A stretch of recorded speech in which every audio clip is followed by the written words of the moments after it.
Hey everyone, today I'm going to show you exactly how to delete your Amazon account permanently in 2025. If you've been thinking about leaving Amazon for good, this step-by-step guide will make sure you do it safely and completely. First, open your web browser and go to Amazon.com. Once you're there, click the sign in button at the top right. If you're already signed in, you can skip this step. Otherwise, enter your email and password to access your account.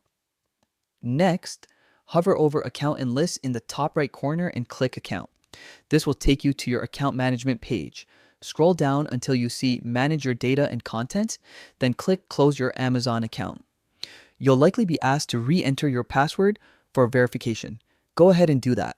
On the account closure page, Amazon will ask for a reason for deletion. You can select any reason you like. This doesn't affect the closure. It just helps Amazon understand why you're leaving. Then, make sure to check the confirmation box that shows you agree to Amazon's terms for closing the account. Finally, click Close My Account. Amazon will send a confirmation email to the address linked to your account. Open that email and click the final confirmation link. This is an important step. Your account won't be permanently closed until you confirm it. And that's it. Once confirmed, your Amazon account is gone for good, along with access to all associated services.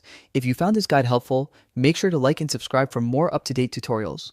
Thanks for watching, and goodbye to Amazon.